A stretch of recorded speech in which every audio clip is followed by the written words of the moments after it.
Hello, welcome to Gardener's World. I'm cutting back this oriental poppy, and I'm doing this for a couple of reasons. The first is that they have a tendency, particularly the foliage, to die back and then sit on the crown and swamp the surrounding area.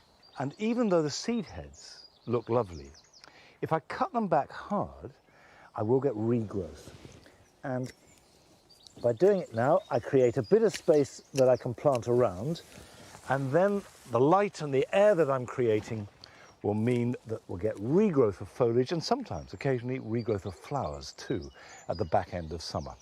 But even if we don't get flowers, the foliage, that lovely sort of glaucous, hairy quality to it, looks really good and sets off the planting around it. Now, coming up on today's programme. Nick visits a garden offering colour and interest throughout the year where the lawns take a back seat. These beds are just literally the reverse of the way most people approach gardening.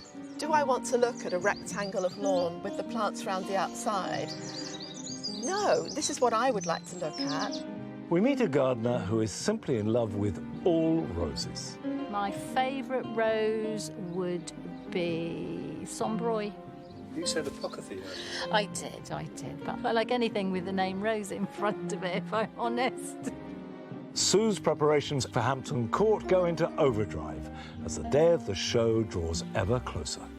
There's one final step today, taking the plants we've chosen and putting them together to see if the combination actually works. I think it looks Happy. amazing. Yeah, I'm really happy. And I shall be harvesting my elephant garlic and using the empty bed to plant out some radicchio.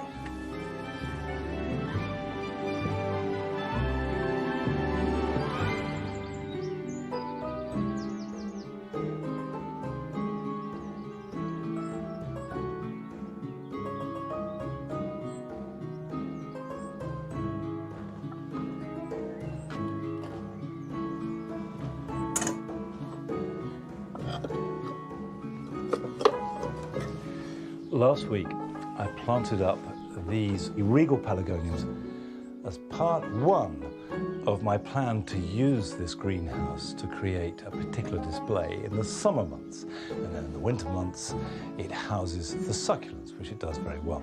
And for those of you who didn't see that, the problem I've been having is that this greenhouse with the vine in it gets very shaded in summer, which is a problem if you're growing tomatoes and chilies, for example. So I've tried to choose plants that will thrive in shade, but also not mind the heat. And the regal pelargoniums are perfect. Also, they have that lovely cherry plum sort of range of colours. And what matches them perfectly are fuchsias.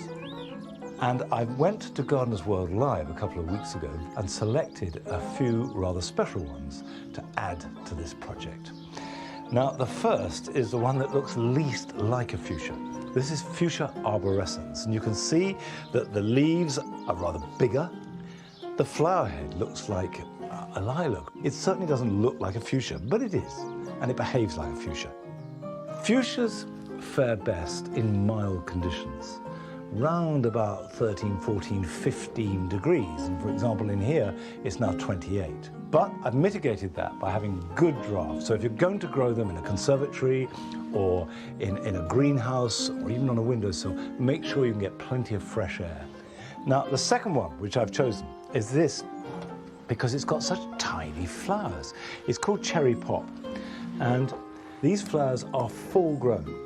And we think of fuchsias having these voluptuous, great hanging bells of colour, but look at that, absolutely minute, tiny, tiny little flowers with vivid foliage and then masses of flower. This remains delicate and yet really striking. So I'm certainly going to put that one up. And I chose a couple more.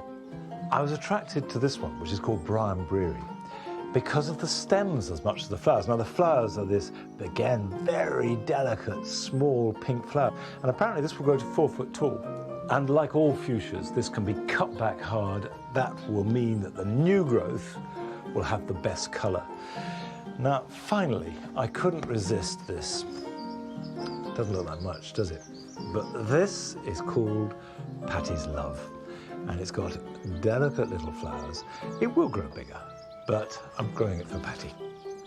It doesn't matter what fuchsia you grow, they share mostly the same conditions, which are for fairly cool, slightly shady, but quite moist conditions, and a growing medium that is loose and open, retains moisture, but drains well. Now, I've got a mix here, which is homemade in so much that it's mainly leaf mould, a little bit of sieve garden compost and some coir. But if you take a peat-free compost and just add a bit of perlite, that will do most of the work for you. Let's pot up Briarberry. See, nice healthy plant. Pop that in there like that.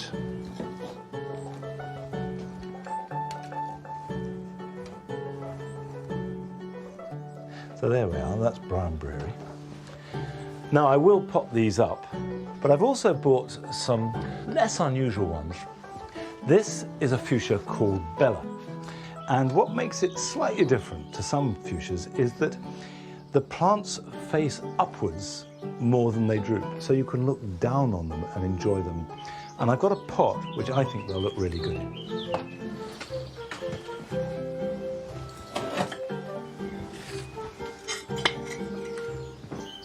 I will stress that all these plants will be perfectly happy outside, perfectly happy growing in a border as much as in pots. 3 and 4.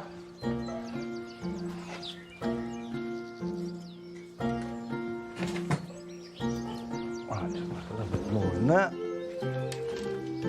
That's good. Well, I think that the combination of the intensity of this colour and the fascination of these really very unusual fuchsias is already making the collection interesting, and I will be adding to them. Now, about 15 years ago, I remember that the winner of the Gardener of the Year competition was a certain Sue Beasley. As a result of that, she went on to establish her own nursery, which now is highly respected. She's also created a garden in which she displays her plants. And Nick went up to see her.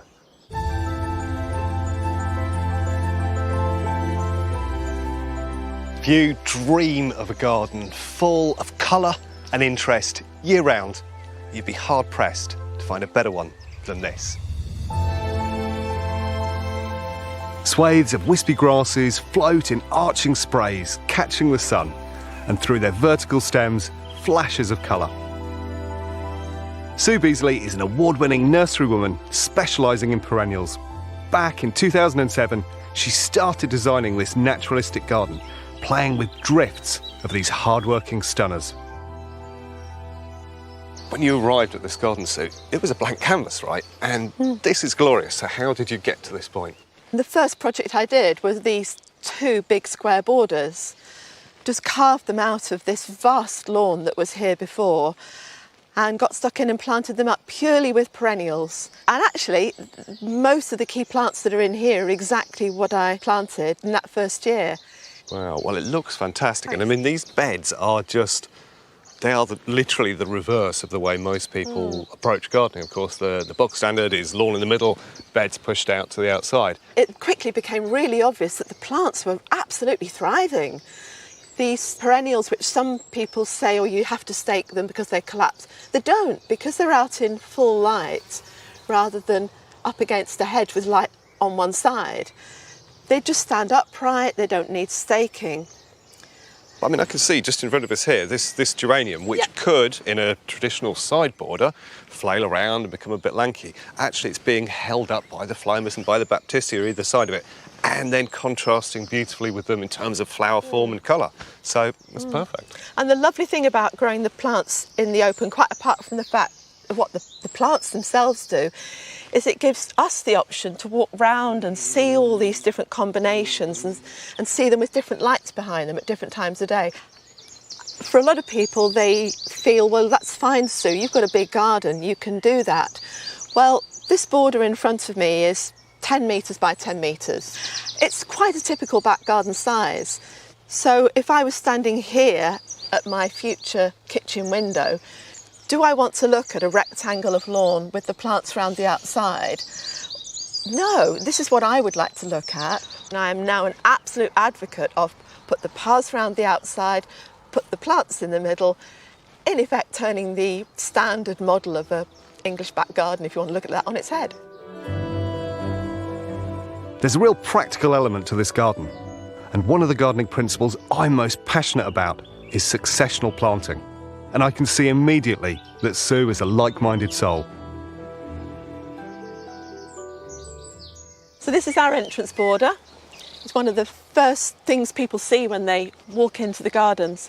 So to me, it's just really important that they look good for the whole season long. I mean, I can see down here at the front of the border, there's Brunnera, which of course is doing its thing in spring. Yes. There's Gilenia flowering beautifully here, but you've got a whole load more to come, right? Well, that's right. So this is a plant that the flowering's finishing now, but it's a wonderful plant. It's a form of honesty. And in spring, it's got these mounds of really scented white flowers. And then later in the season, there'll be these wonderful pointed seed pods. And obviously this Thalictrum, it's a May-June flowering form, which, as you can see, the bees love it. But then still to come, we've got these Actaeas. They'll have these superb unfurling stems, which of course again the bees love. So I mean, this border is basically north-facing, which is something that most gardeners see as a real challenge.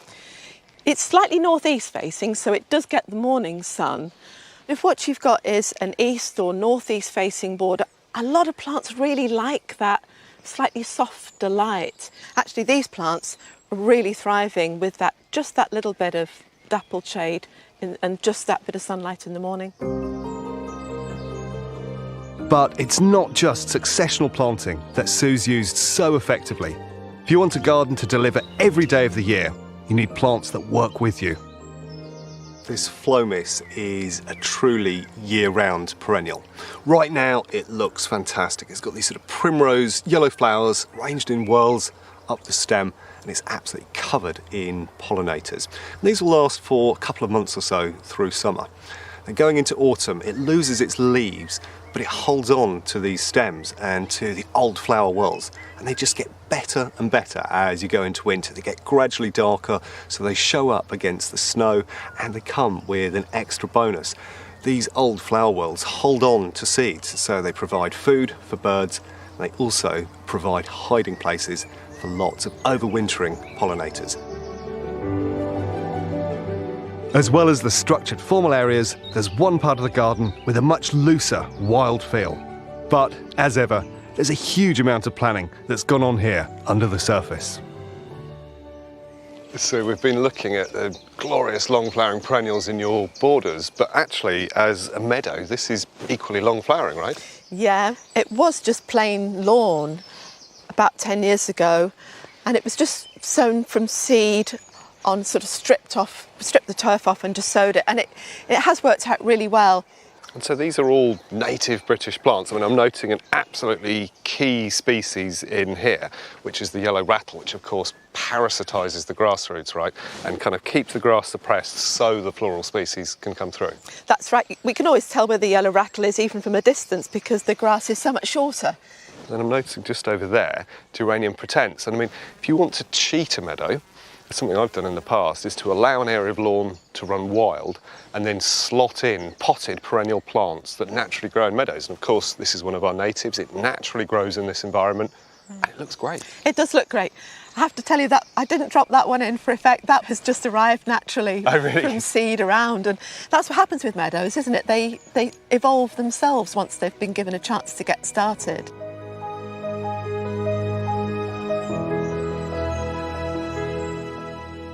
I think Sue's garden is incredibly inspiring, but of course it's on a huge scale. However, you can take some of the core principles and use them in much, much smaller gardens. So if you aim for succession, in other words, a series of plants which will flower before and after each other, if you go for long flowering perennials, and finally, how about reversing your garden and putting the planting in the centre? With all of those things combined, it's absolutely possible to have colour and interest across the year in your garden.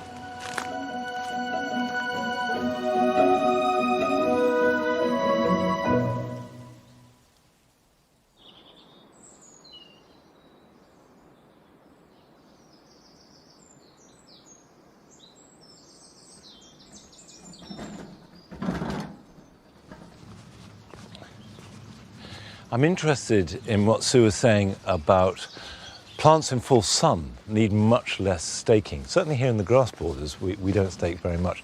Although we do find that with our heavy clay and high rainfall, the lush growth inevitably does need some support, whether it's in full sun or not.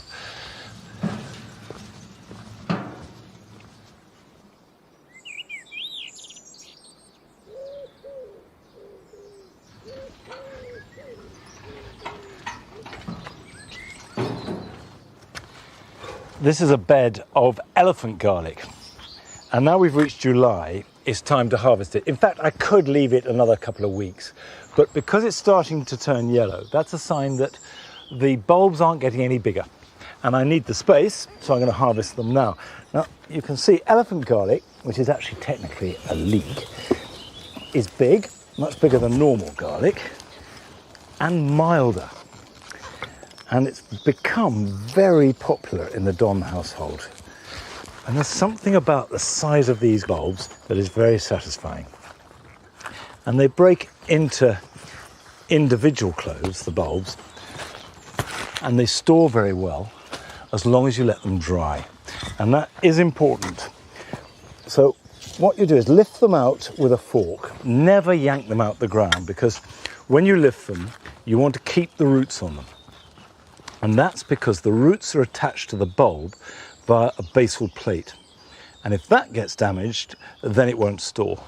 So leave the roots on, and then they need to dry thoroughly. Dry so there is no green left at all. And then when it's completely brown, then you can tidy them up, ready to store.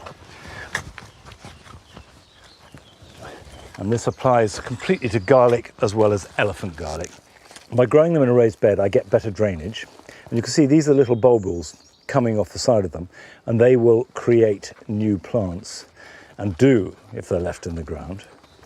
Out you come, there you go.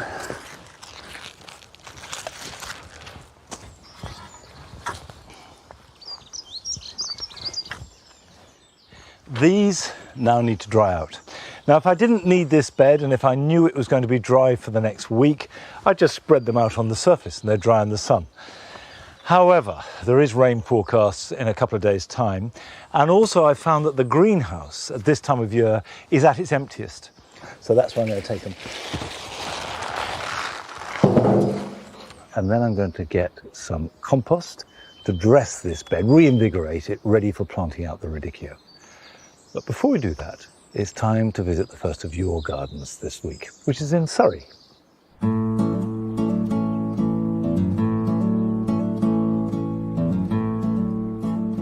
Good afternoon, everybody. I'm Sue Smith, and this is my garden. I've had 3 gardens in my married life, 50 years. First was chalk, second sand, and this one, very, very heavy clay. But over the years, we've got grit and compost, and now I think it's looking pretty good. So I'm going to just show you quickly my garden and show you how I use, how I use these clippers. They're very good. I'm going to show you here. You just have to release it and clip what you're going to clip. Hold on to it. Wonderful. And in the pot. And so I don't have to bend down. I just flip away and get it all sorted. My favourite tool. I do like vegetation that's different. So the hostas, all the other plants give it texture with occasional pop of colour. That's a glorious colour, isn't it? Anyway, this is my garden. Thank you for coming and watching with me.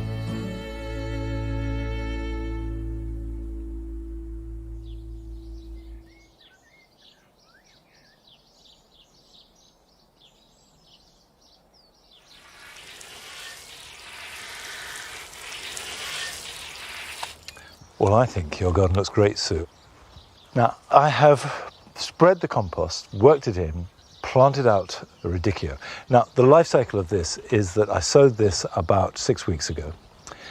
They will now grow in this bed and develop lots of green foliage. And then gradually I'll remove that and it will be replaced by the tight red and white hearts that are so delicious.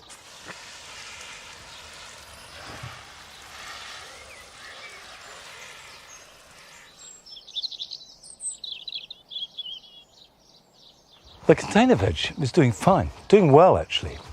You can see that we've been eating the oak leaf lettuce. It's regrowing. That's the beauty of these cut and come again varieties. You cut them and this is regrowth, there's regrowth evident there, so you get at least 2 pickings. Whereas on something like the cos lettuce, that won't regrow, so I need to harvest that. It's good to harvest it. Grow it, eat it, sow some more, keep it turning over. So that will be next to be harvested. But look at the courgette. This is a variety called Defender. It's growing strongly, it's happy, and the critical thing is developing lots of flowers, which in turn are developing fruits. Now, when they're flowering, that is when it's most effective to water them.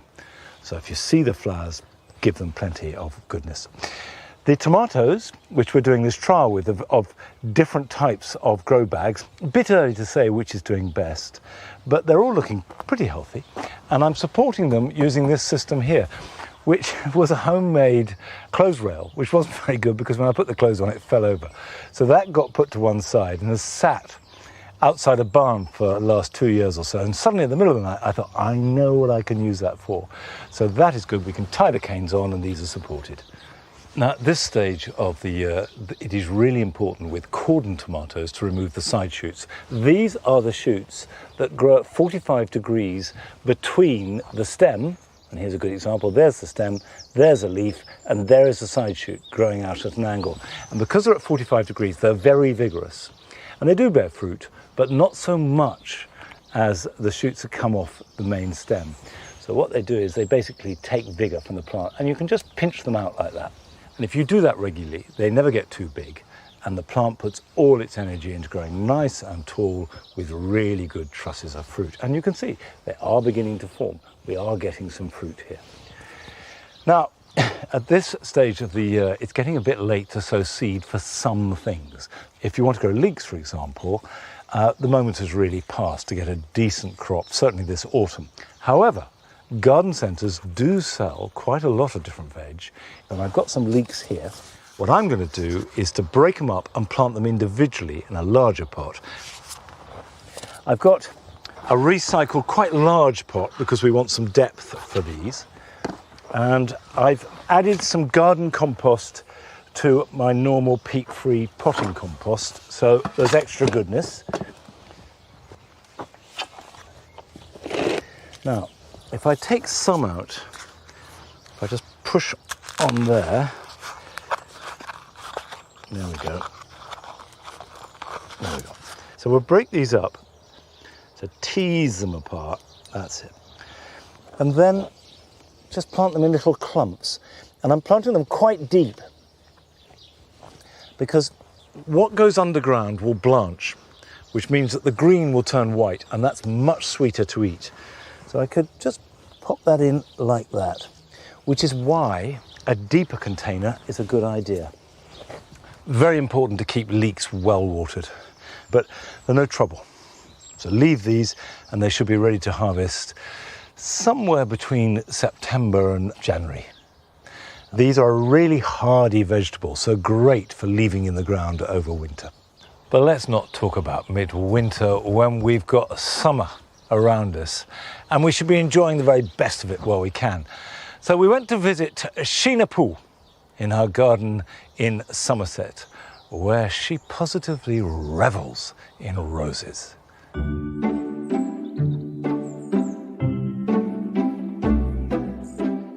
I like roses so much because they're so beautiful, come in so many different colours. There's a rose for every situation, however big your garden, however small.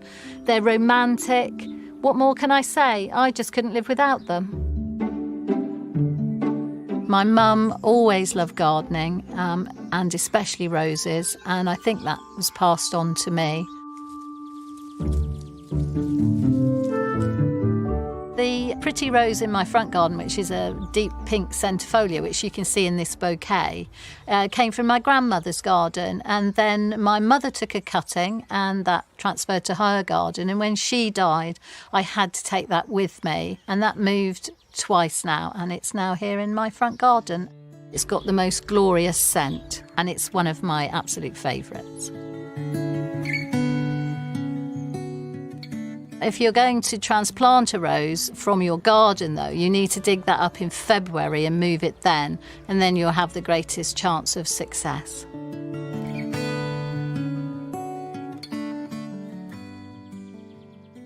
My garden measures approximately 8 metres by 7 metres, and I've got roses growing all around. There's a roughly 33 in the back garden, so if I can grow roses, anybody can. I love this rose. It's called Rural England. It's a small rambler and it's great for a smaller garden. If you deadhead it, it will flower all summer long. It's a great doer. I planted Rural England in this part of the garden because I think it links beautifully into the wider landscape beyond.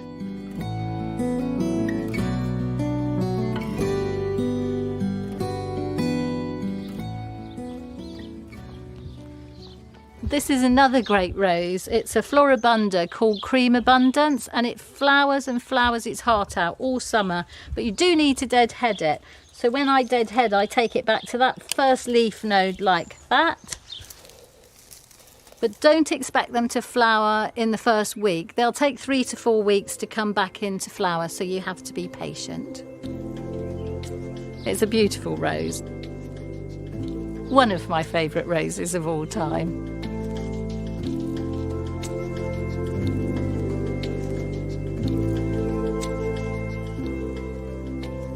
I love this old rose because it has the most beautiful carmine pink flowers that are open. The bees love it.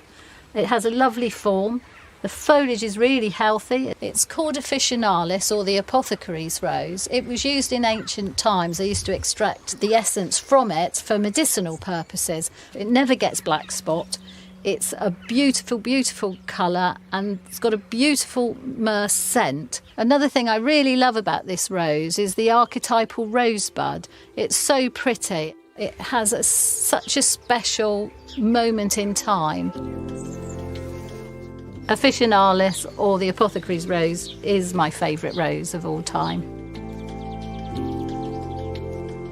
I think with roses, you need to try them out. I mean, my garden here is only 7 years old, so it's amazing what can be achieved in a short space of time. You have to be a little bit patient with them. They sometimes take a while to get going, but never be afraid to try. This lovely rose is called Raubritta. It's instantly recognisable by its globular flowers with deep centres and pale pink reverse. It almost looks like a small peony. Flowers all summer long. Normally it would have a lax habit, but given a support, it will grow into this beautiful shrub shape. I mulch my roses well in early spring, sort of end of February to the beginning of March, with a mushroom stroke horse manure based compost. I don't water my roses in normal time, but in really hot weather I water them every 3 days. And I never spray my roses because I don't like to hurt the beneficial insects and the bees. They just take their chance and get on with it.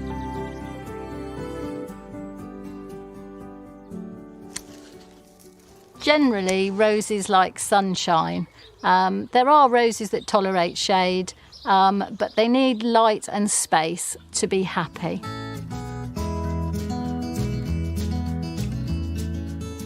This is Tuscany Superb, a very old rose again, very pretty form, lovely deep crimson flowers. It does remind me of my mother's garden. My mother had upwards of about 40 roses, and so they're special to me. They hold a special place in my heart because of her.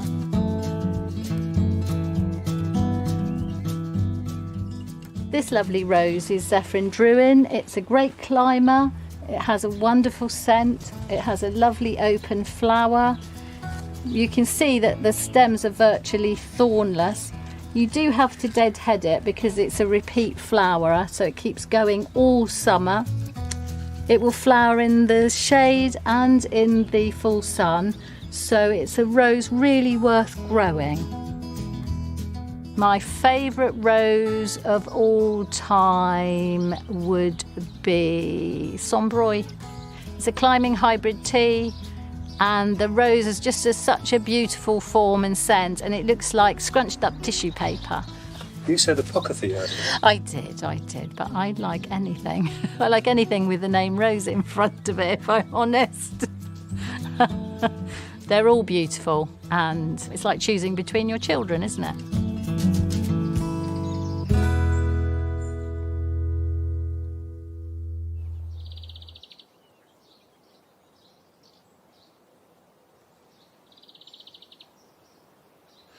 I'm with Sheena on this. It's impossible to choose a favourite rose. There are so many that are wonderful. I tend to say whichever one I'm nearest to at the moment. Okay, but right now, this one can be my favourite rose. It is Félicité Perpétuée, and it's completely wonderful. It's got these little pink buds that open out into ruffled pom-poms of white flower, a mass of them, that started about a week ago and will continue for maybe another 10 days if I'm lucky. So a maximum of 3 weeks of glory, and that's it. That's its performance for the year. And the fact that it's limited actually makes it more precious to me. Now, this is a classic rambler rose. Ramblers tend to have a mass of smaller flowers. Most of them only flower once in midsummer, and they flower on the previous year's growth. So, for example, this shoot here will bear flowers next year, but there are none on it now. This is a new growth, whereas all these flowers are produced on shoots that grew last summer. Whereas climbers form their flowers on new growth, which means that you can prune climbers quite happily as late as March, and they will flower perfectly well that summer. Whereas ramblers should be pruned immediately after flowering, anytime from July to August, depending which rambler it is. Now, still to come on today's programme. We catch up with Sue as she makes her final preparations for her first show garden at Hampton Court. For a show garden, every plant has to be in tip-top condition. I want to know how to keep them that way on the long journey to the showground. Big click. Oh, wow. And that's it done. So much quicker than tying everything on with individual string. Which is what I've been doing. And I'll be getting my waders on, because it's time to start clearing some space in the pond.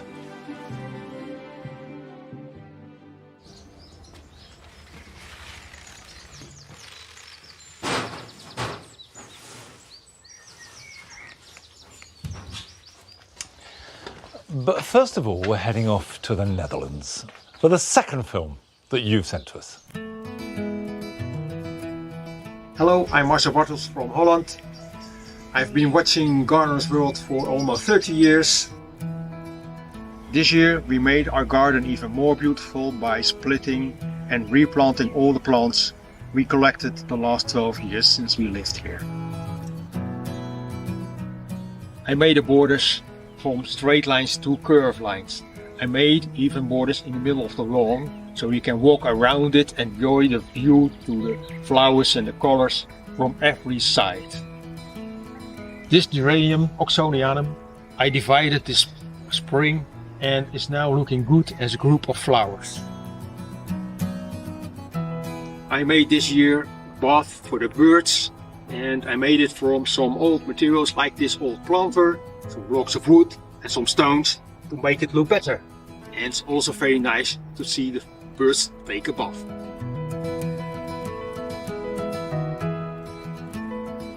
So this is my passion, this is my world.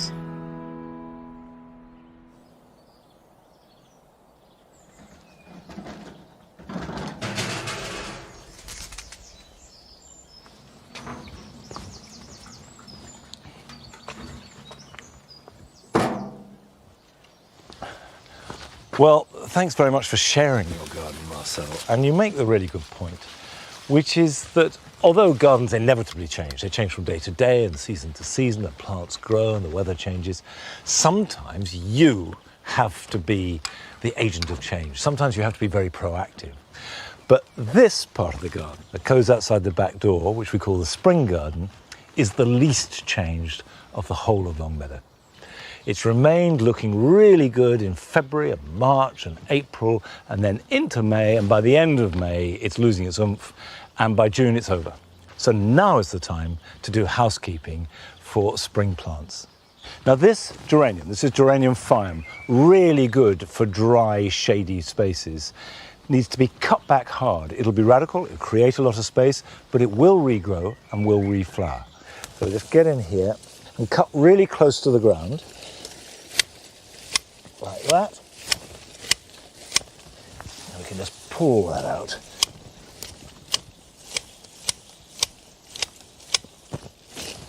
This is not something you can do in a hurry, because there are plants here like hellebores, telema, tayarella, that you don't want to cut back.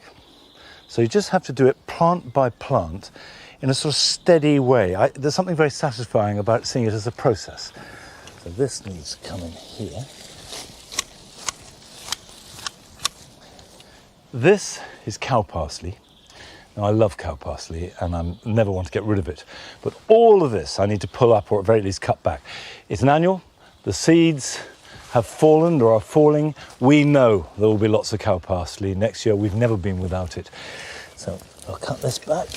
There we go.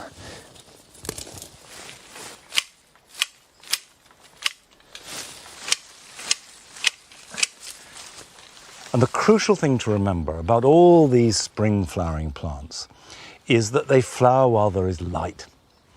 And because they're under the cover of deciduous trees, by the end of April and certainly into May, they put on a lot of leaf and it's getting very dark. And now the shade here is really deep. So by flowering in February and March and April, they get whatever light they can. And then when the shade is at its deepest, they go dormant.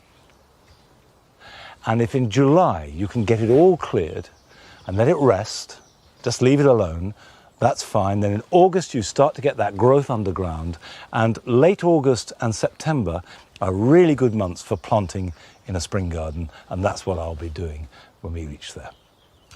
Now, over the last few months, Sue has been preparing for her first show garden, ready for Hampton Court Flower Show, and we join her as she reaches the final stages. Since looking at how the structural and artistic elements of the garden have been coming along, I've been incredibly busy starting to really pull the planting together. I visited RHS Malvern, taking inspiration from other show gardens, but it might have only added to my nerves. I'm in a complete panic. They're so good, and I just don't think I can get to this standard. And I want to leave the country and hide somewhere until it's all over. Since then, I've been seriously ramping up my efforts, acquiring fruit trees, which are in my design, and tending the plants I'm growing at home, with mixed results. But the bulk of my plants are coming from farmyard nurseries in Carmarthenshire. It's a big day for me today. I'm coming to see the plants growing for my design. It all rests in the planting, and I'm eager to see my ideas being realised. Luckily, I'm in the capable hands of Richard, who's been involved in growing plants for plenty of Chelsea gardens and can give me his expert advice on how to get the timing right so the plants will be show perfect for my garden at Hampton Court. I'm starting by showing Richard what I've grown at home myself. You can see the difference between amateur and professional here with my Echinops. It's got some browning of the leaves and it's not as healthy looking as yours. What can we do about that? That's no problem. We'll just put it in a bigger pot and we'll pot it up into some new compost and we'll give it a bit of feed and then we'll put in one of the polytunnels and it'll be fine. And what will we do about the leaves if they're still brown? Hide them. Hide them. Yeah, we'll just hide them away. Hopefully the new ones will grow out quite nicely and they're quite low down, so there shouldn't be a problem. Oh, great, that's great. Yeah. Well, then my next issue is my Swan River daisies, or Brachyscum. Mine are all a bit weedy looking compared to yours. Right. So what do you think we can do to make these look a bit better? So we're going to have a little bit of difficulty with those because what we've got to try and do is make them bush out a little bit more and make them a little bit more like these. So what we can do, we can sort of preempt it and we can put 3 in a pot. We'll pop them on into some new compost. We'll give them a little bit of food and then we'll trim the flowers off of them because there's a lot of energy goes into the flowers. And then hopefully in a month's time, they'll be looking a little bit more like this. Toes crossed on that one. Now this is my foxtail lily and it's looking very sad, but then this is your foxtail lily and it's flowering now and it's not, may I say, looking like the catalogue shows it to be. No. When you said foxtail lilies, I thought it was sort of fills you with dread. Timing is absolutely crucial. And they only have 1 flower. So if you get that wrong, you've had it. Unlike these echinops, which are hopefully in the right condition. You can feel the flower bud in the top of them. We've got another month to go and the timing should be just right. Obviously they need watering and I'm worried about over-watering them. I'm doing it just once a day. Is that right? Yeah, once a day should be fine. Just keep your eyes on the weather. If it's really hot and sunny, then in the morning and in the evening. Evening watering is really good because it gets a chance to soak in overnight then. Right. Give them everything they need. Everything they need, right. Tender, loving care. The rules for show gardens are that I can change my brief up to 6 weeks before the event, but I have to stick within the main themes that I've already submitted. Like plants that are soft to the touch, are easily maintained and have a long flowering period. The planting must include daisies, fruit trees and herbs. The RHS like to have shrubs and perennials and I didn't really want to do that because my brief is about it being easy to do for people with dexterity issues and weaker grip. But I thought I'd have a go at shrubs and I chose these willows for their foliage. Unfortunately, some of them have got burnt. Part of my brief is that I'm choosing plants that I can just cut with secateurs or scissors. And these stems are really beginning to thicken up and as they develop, they'd be too difficult for me. So I feel confident that I'm going to stick with what's good for me and they're not going to be in the show. But these really fulfill my brief. These can be cut with secateurs and they're beautifully soft. And I've mentioned the fact that I want plants to caress the skin, not because I have to get so close to sort of be scratchy or anything. So these are going to go in my herb border, these beautiful fennel. For a show garden, every plant has to be in tip-top condition. Any variants, brown edges or saggy stems, just won't be acceptable for the judges. I want to know how to keep them that way on the long journey to the showground. So there's a couple of ways we can do it. The first way is for staking them. And we've got this tool here, which takes a lot of time out of how we stake things. And it's as simple as that. Little click, put him round the cane, big click. Oh, and wow. that's it done. So much quicker than tying everything on with individual string. Which is what I've been doing. Yes. So when we get there, we're not going to keep those on, are we? No, so when we get there, we'll cut the tape, pull the cane out, and everything will be perfectly upright and good to go. If we move on to a sort of more spreading type of plant, how would you recommend that we transport those? Well, these are even more difficult than these, believe it or not, because what happens is the branches all get tangled up in the flowers. So we've got these little cages, and they're simplicity themselves. What do, you put it on the floor, you drop your plant inside them, and you just pull them up till they click into place. That is easy. God, I can see how well protected and easy to carry. And what you can do, you can stack these close together now. Right, I'm just going to see, because these will solve problems for me transporting my plants, so let's just see if I can do it. It looks pretty okay. So I pop them in. So nothing's damaged, isn't it? It's such a great idea. They're fantastic. And I give it a hoik, and then, so that's really easy and going to solve my problems. And these baskets can be used again after the show in my own garden or back here at the nursery. There's one final step today, taking the plants we've chosen and putting them together to see if the combination actually works.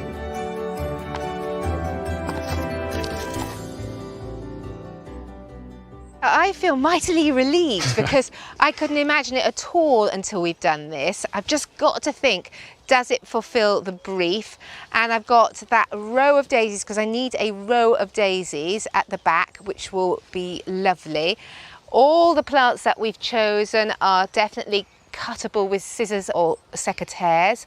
They're all gentle to the touch. And I love the colours. I love the zing of the white and then the lovely purples. I think it looks amazing. Happy, yeah, happy. I'm really Yeah. happy. I'm really pleased with my choices of Gaura, Salvias and Cosmos. But there is still one thing missing. For personal reasons, I'd love to find something that offers visitors to my garden a touch of Wales. I wanted to try leeks, but Richard has other ideas. This one is Geranium Celtic White. Well, where can it grow? Would it go under a sorbus tree? Would it? Yes, it would. So- It would. Because I haven't got anything to go under the tree. So Yeah, yes. That would be nice. And that will give this the Welsh contingent, won't it? It will. We need a bit of Wales. We need some We've Wales. got a lot of Wales in this Yeah, garden. and I but- think it'll look better than leeks, don't you think? Yeah, lovely, great. Fabulous. Yeah, fab. Well done. Thank you.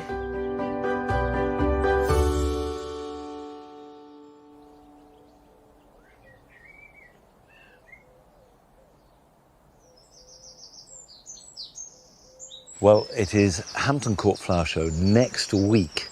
So if you go along, you'll see Sue's garden. And if you can't get there, we'll be covering it. So we'll all get a chance to enjoy it in its finished state. And good luck with the last stages, Sue. In the damp garden, I've spent a lot of this spring focusing on the outside areas, the bits around the edge of the pond. And it's going well. We've got lots of lush foliage from the rheum and the hostas and the damara. Now we're starting to get some colour. The persicaria has got these white plumes of flower. We've got the yellow of the lysimachia. The candelabra primrose are flowering, and they will get much better as they get bigger. Now, I'm struggling with this extremely ungainly pair of waders because it's time now to give some attention to the pond itself. And the key thing that I need to attend to is the yellow flag, Iris pseudochorus, which, although I love because it's beautiful and great for wildlife, it can be very invasive. So I need to get into the pond and get to work.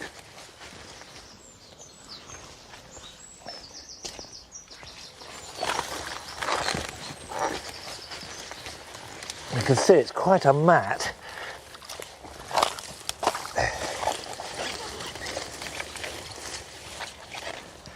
Now, I would stress that I love the flowers of these. Bright yellow, fleur-de-lis. And this sort of really brilliant display that you get at the sort of beginning and middle of June. It's wonderful, and I wouldn't want to be without it. So it's a question of controlling it and cutting it back a bit rather than getting rid of it. I don't see it as a weed. I see it as a glorious plant that I'm very happy to have in my pond. But like some other glorious plants, it can become invasive. Now, when you take anything out of the water, and I mean anything at all, whether it's algae or a large plant, don't put it straight into a wheelbarrow or a container to take to the compost heap, because there may well be little creatures in amongst it. So you put them on the edge and leave it for 24 hours so that dragonfly nymphs, water beetles, any little creature can crawl back into the water. The truth is, I'm aware that by cutting them, they will regrow. The only way to get rid of it is to pull out the rhizome, which is in there. Can you see all those roots? If I want to reduce it substantially, I need to cut that back.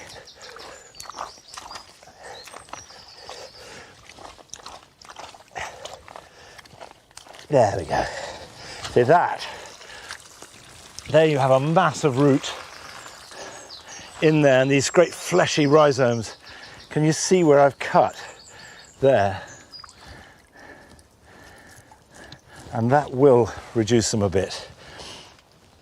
I'm going to work my way around, which is quite tricky because the depths are very variable, and reduce the iris by half. That will open out some space, let more light in, more room for other plants to breathe, but still leave plenty of cover for wildlife and also the beauty of their flowers next spring. And I'll probably have to repeat the process next year too. Now, it's time to visit the last of your gardens. It belongs to a first-time gardener and was filmed last summer.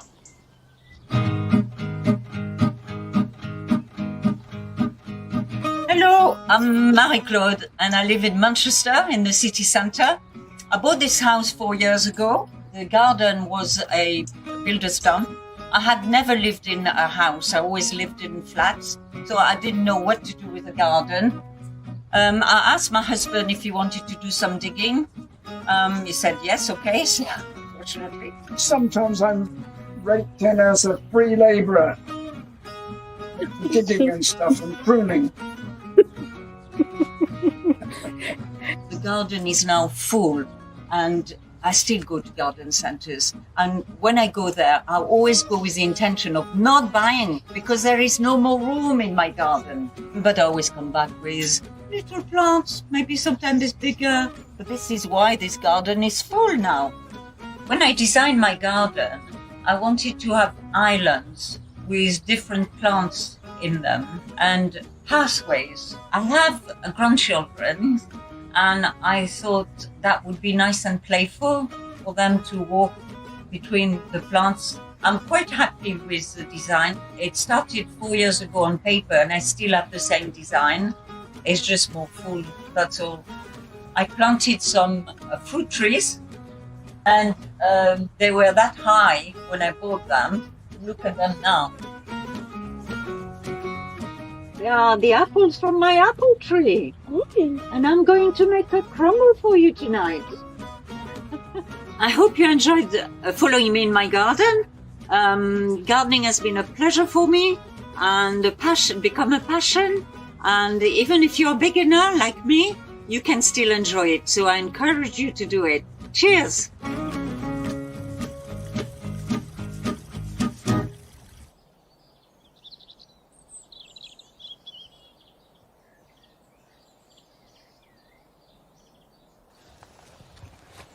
Well, thanks for sharing your garden with us, Marie-Claude. And you may have only started it a few years ago, but it looks really good.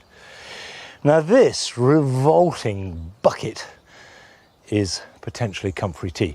A month ago, I cut comfrey and stuffed as much as I could get into a bucket, then topped it up with water. And I've left it. It looks truly repulsive. It smells worse, trust me. But it's magic. Comfrey feed is probably the best feed of all for flowers, roots and fruit. It's not what you use to promote vigorous foliage. That needs to be a higher nitrogen feed. This is essentially a potash feed, but so much more than that because it takes up lots of trace minerals. But we need to process it, and that means a process of sieving at this stage. So I've got a fairly coarse sieve going into the bucket. Ugh.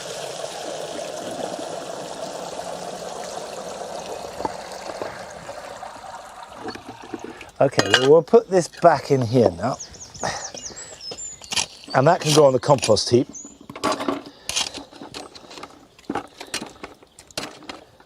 Okay, that's there. I'm going to sieve it again because it's nice to get rid of the smaller bits. So that goes in there.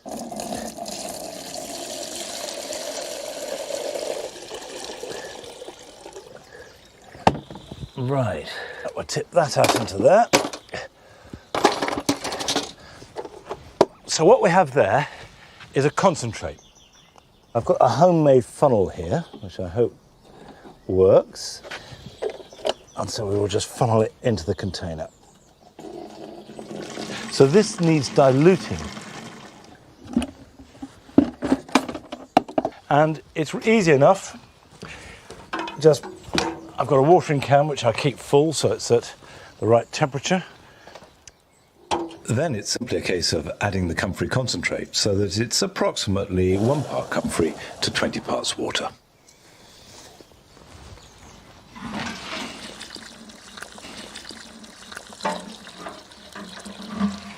Now, I will give this citrus the whole of this watering can, because with citrus in particular, far better to water them thoroughly once a week than give them a splash every few days.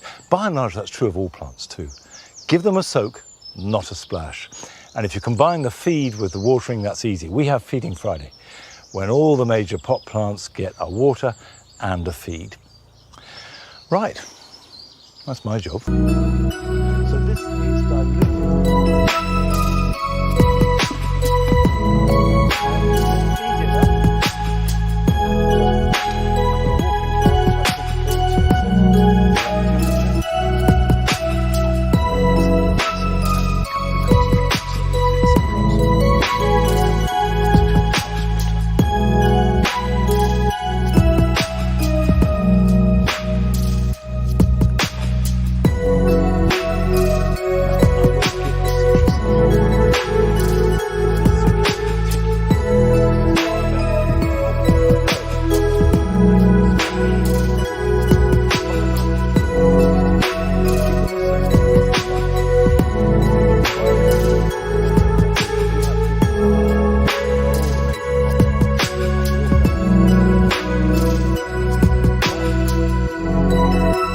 Here are yours for this weekend.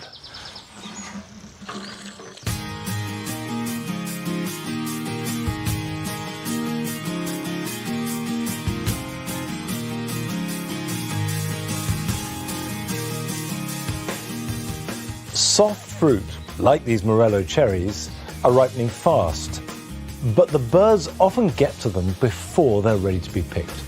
So it's a good idea to put up temporary protection in the shape of netting to keep the birds off so that they have a chance to ripen properly and you can enjoy them before they do.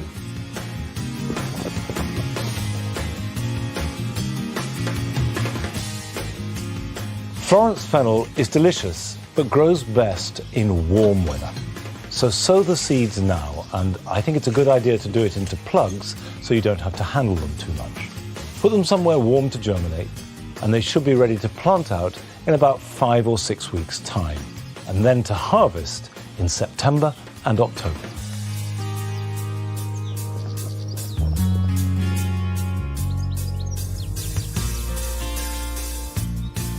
The best time to water plants is always in the evening, but on a hot summer's day, greenhouses can get very hot indeed, and it's a good idea to cool them down by watering the floor.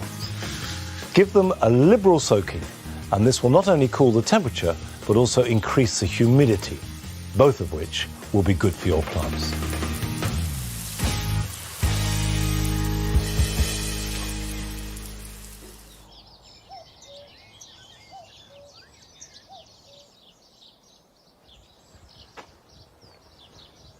Come on, there's a good girl.